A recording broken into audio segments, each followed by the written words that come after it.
What's up, guys? So if you just watched the last video, we're still reading Rufus Raine and the American Witch. It's a fan fiction from Amaya Howard and Violet, and I can never remember the main character's name. You don't use it very often in the story, so I don't remember. Anyway, you just heard a loud crash downstairs after the Quidditch match, so that's where we are. This chapter is called Death Eaters Storm the Castle. We ran downstairs to see what happened, but the common room was empty and the music stopped. We exited the common room and saw a huge commotion, students running wildly in every direction, younger students crying. Ethan ran over to us. People are saying there are Death Eaters in the castle. Didn't you hear Professor Pine when he came into the common room? He said, get to the main hall as quickly as we can, he said in a panic. Violet grabbed my hand and we ran towards the main hall. I had learned about Death Eaters in History of Magic when we learned about the wars. We were on a staircase when it suddenly started moving in the direction opposite to the main hall. These stupid staircases are going to get us killed, I said. At the end of the staircase's new destination, I saw a Death Eater.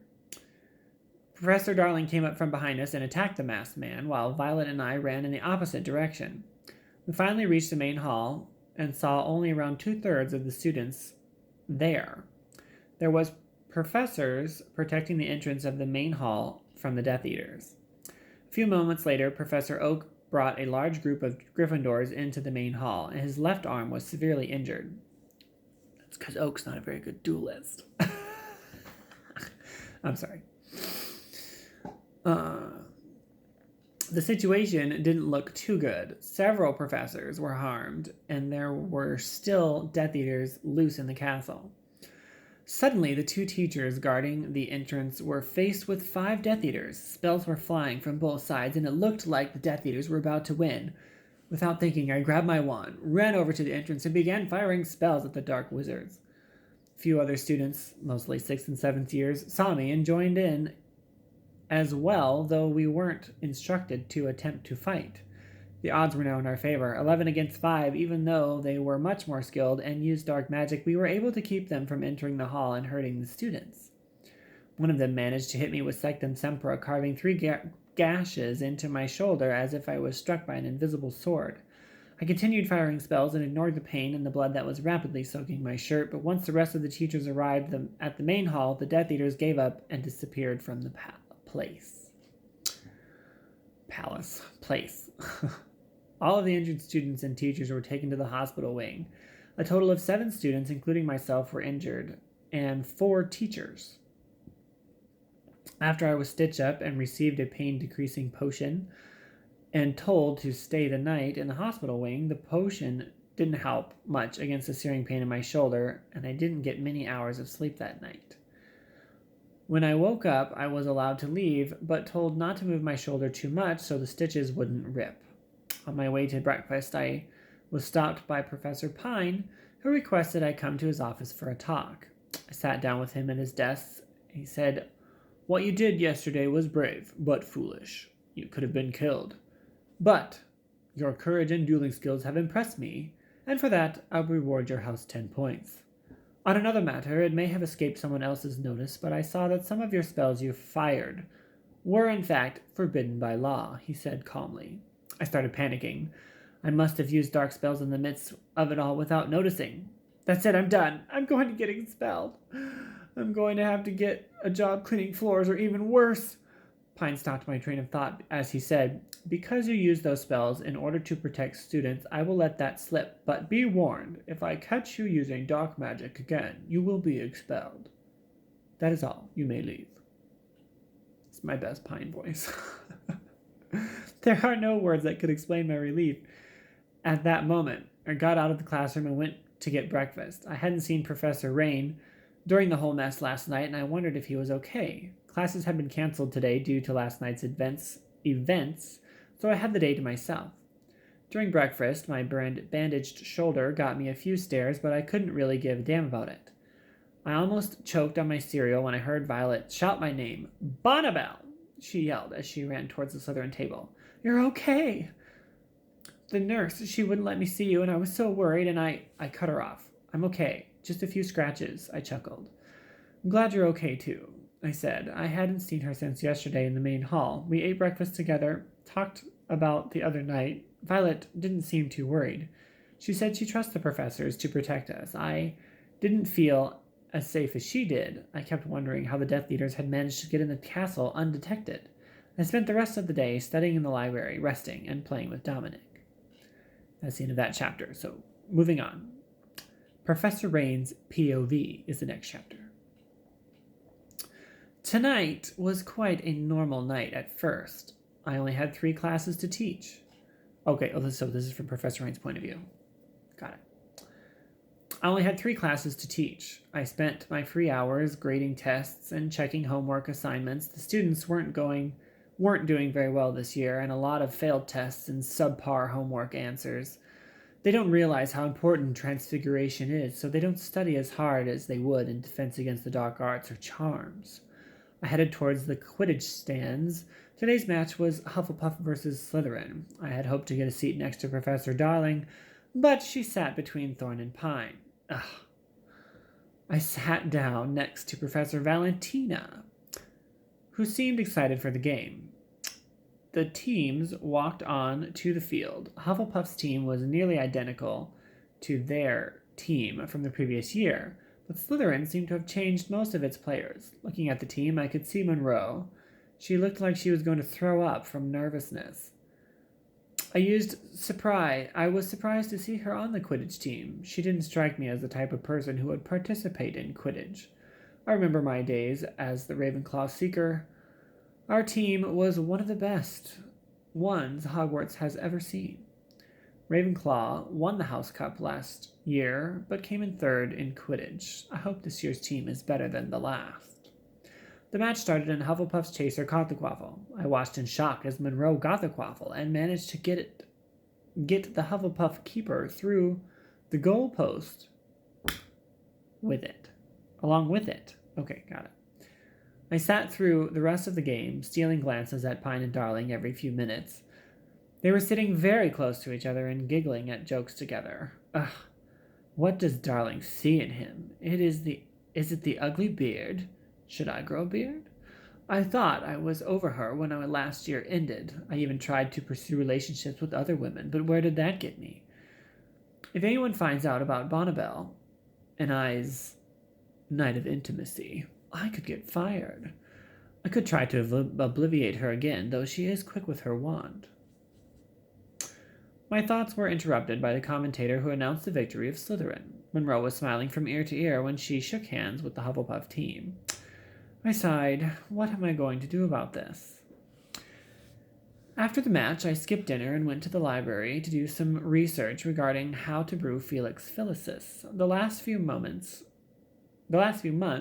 have been terrible. I could use some luck. As I was finishing my research, I heard a commotion outside the library. I got out of the library and there stood a Death Eater, laughing I don't know how to say that. Maniacally? It's maniacally. As he jinxed several students. I quickly took out my wand and began to attack him with spells. Once he realized he couldn't beat me, he disapparated. It's impossible to zapparate on Hogwarts grounds. Somebody must have removed the protective charm, I thought, as I ran to get the other professors. We all ran around Hogwarts, telling the students to get to the main hall where they could be safe and protected. I fought off as many Death Eaters as I could until I couldn't find any more of them. I ran to the main hall and saw Monroe getting taken to the hospital wing along with the other few students and teachers. Her skirt was soaked in blood, and I could see that her shoulder was badly injured. The Death Eaters were gone, but they had managed to hurt several people. I walked up to Pine. How did they manage to harm so many students who were in the main hall? I thought you were protecting them, I accused him. He replied, I was protecting them. We were 2 teachers against 5 Death Eaters. Some students decided to try and help us fight. I cut him off. You let them fight? How irresponsible of you. I yelled at him. They saved lives. If they hadn't helped us, Merlin knows what could have happened. The Death Eaters are strong, especially when they outnumber us, he yelled back. I rolled my eyes and went back to check on Professor Corvus, who was in the hospital wing. Apparently, he got hit by a stinging jinx right in the stomach. Corvus was okay. His injury wasn't lethal, and he was feeling a lot better after getting treated. Looking at the room, I saw that some of my students were in there with minor injuries. I hesitated before looking over at Monroe, who was 2 beds to the left of Professor Oak, who had his arm in bandages. Monroe seemed calm, all things considered. Her shoulder was stitched up and bandaged. I heard she was the first student to join the teachers in the duel against the Death Eaters, and that students saw her and joined. Odd how she was so brave against the Death Eaters, but cried and trembled at the sight of a werewolf that wasn't even a real werewolf. Maybe she isn't brave. She's just stupid. Something I would say. I walked to my sleeping quarters and took a long shower. I sat at my desk and began to grade some leftover paperwork, assignments, and homework and tests. And by the time I was done, it was 3 a.m. I got into bed and went to sleep. The only good thing that came out of today was the canceling of tomorrow's classes. I slept in till 11 a.m., got dressed, and realized how hungry I was, and I hadn't eaten since yesterday's lunch. There wasn't any food being served at the dining hall at this hour, so I went to the kitchens to get some breakfast. The house elves were busy preparing lunch, and I was quick, so I wouldn't bother them. I grabbed myself a piece of bread, put some jam on it, added some veggies to the plate, and left the kitchens. I ate in my classroom since it was closer than my living quarters. I had the whole day to myself. How was I going to spend it? I decided to attempt to brew Felix Felicis. The ingredients were disgusting to touch, and the instructions were difficult to understand. This is why I've always hated potions. It's a useless subject that is unpleasant in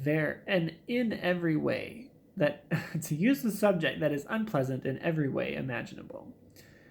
The potion was supposed to be gold in its color, but ended up being a dark purple, and it smelled like rotten eggs.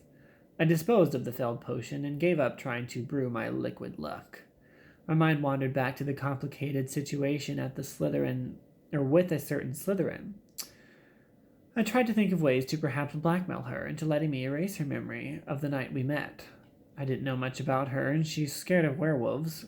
Quick with her wand, she transferred from Ilvermorny. Wait, no, the Sorting Hat said she was expelled during her sorting. But what did she do to get expelled? I couldn't just ask her about it, and I wasn't skilled at legitimacy. Where would that information be stored? I thought for a second. Her file! Each and every student at Hogwarts has a personal file with information such as detentions, their schedules, suspensions, etc. Those files are located in the headmistress office. I knew for a fact that headmistress McGonagall wasn't going to be there today, as she had to report to the ministry regarding last night. I took the opportunity to get into her office. The password was pumpkin pasties. And looked for the file. Luckily, McGonagall is a very organized woman, and I was able to locate the student files. Looked through surnames, searching, Monroe, let's see, Malfoy, Miller, there it is, Monroe. I found her file and took it out of the drawer. Opening it, I saw her personal information. Bonneville June Monroe, age 17, date of birth March 29th, 1991, blood status, pure blood. Detentions 1, suspensions 0. Schedule. Other information. Student transferred to Hogwarts after being expelled from Ilvermorny School of Witchcraft and Wizardry. Student was expelled after she was caught performing blood magic by a fellow student. It was later discovered that she had also been studying and using dark magic. Since she didn't harm anyone but herself, there were no legal proceedings. I stopped after reading what I was looking for. I wasn't interested in knowing her parents' names or addresses. It took me a moment to fully understand what I had just read. She practices dark arts. Does that mean she's a Death Eater? No, she can't be. She fought against them and got injured while doing so. It wouldn't make any sense for her to be a Death Eater. So does that mean she uses dark magic recreationally? I thought. Using dark magic recreationally was a string of words I thought I'd never say. Why on earth would anyone want to use dark arts if they aren't trying to harm anyone? If she knows how to use blood magic, then maybe it's time I don't attempt to blackmail her, I told myself. I put the file back and placed it in place and left McGonagall's office. This was a complete waste of my precious time. The thought of a student using dark magic at Hogwarts scared me. She might harm someone in a spurt of anger, or even kill someone. I should keep a close eye on her. To make sure she isn't still practicing dark magic. I made a plan on how to keep a close eye on her, and I was going to enact it soon. Okay, that's the end of that chapter.